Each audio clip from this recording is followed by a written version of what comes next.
নমস্কাৰ পুনৰ এটা নতুন ভিডিঅ' লৈ মই আপোনালোক আটাইকে স্বাগতম জনাইছো।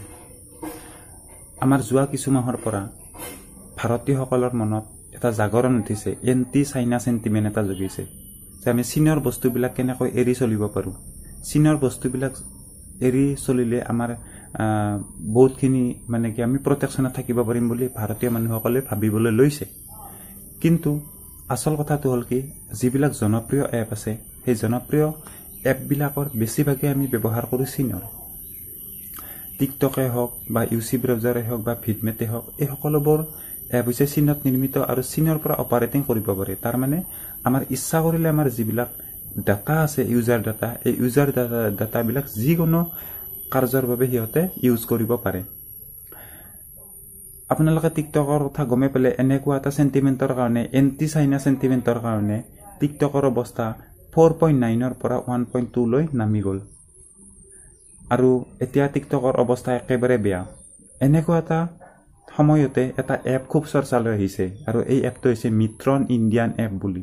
তাৰ মিত্ৰন ইণ্ডিয়ান এপনো কি আৰু মিত্ৰন ইণ্ডিয়ান এপটো চলিবলৈ এমাহ নহওঁতে 50 লাখ মানুহে ডাউনলোড কৰিলে।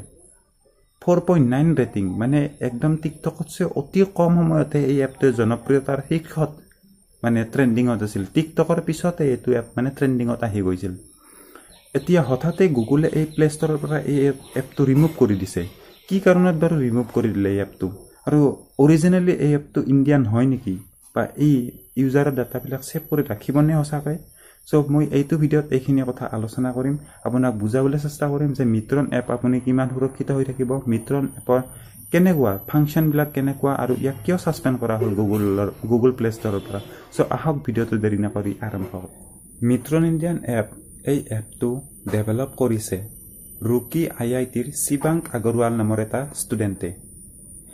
কিন্তু কথাটো হ'ল, এই এপটোৰ যিখিনি ছফ্টৱেৰ আছে, যিখিনি ইউজাৰ কোড আছে, অল ফিচাৰ যিখিনি আছে, সেই অল ফিচাৰ্ছখিনি পাৰ্চেছ কৰিছে পাকিস্তানৰ কিউবাক্সেছ নামৰ এটা ডেভেলপাৰ ছফ্টৱেৰ কোম্পানীৰ পৰা। এতিয়া আপুনি ভাবি চাওক, যিটো মিত্ৰন ইণ্ডিয়ান মানে ইণ্ডিয়ান এপ বুলি মানুহৰ মাজত যিটো এটা এনাউন্সমেণ্ট কৰি আছে, সেই এপটোৰ যিখিনি ব্ৰেইন আছে, ব্ৰেইনটোৱে পাকিস্তানত নিৰ্মিত। তাৰমানে আপুনি কিমান সুৰক্ষিত? মইতো কওঁ এতিয়া টিকটকতকৈ আমি বেছি বিপদত পৰিম যদি মিত্ৰন এপটোত আমি গোটেইখিনি ডাটা শ্বেয়াৰ কৰোঁ, বা আমি মিত্ৰন এপটোত যদি আমি ইউজ কৰিবলৈ লওঁ। এতিয়া কথাটো হ'ল, যদি আপুনি এপটো যদি চলাবলৈ যায়, তেতিয়াহ'লে হোল ফাংচন টিকটকৰ লগত ছেম টু ছেম, তাৰে কোনো এটা ডিফাৰেঞ্চ নাই। মই আপোনাক বস্তুখিনি ডিটেইলছত স্ক্ৰীন ভিডিঅ' কৰি দেখালোঁ হয়, কিন্তু এপটো বৰ্তমান গুগল প্লে ষ্টৰত ছাছপেণ্ডেড কৰি দিছে, ৰিমুভ কৰি দিছে। কাৰণ এইটোৱে, কাৰণ ইয়াৰ যিখিনি প্ৰাইভেচি পলিচি আছে, গুগলৰ প্ৰাইভেচি পলিচি মতে এটা হুবহু এপ এটা, কপি এপ এটা সিহঁতে প্লে ষ্টৰত নাৰাখে।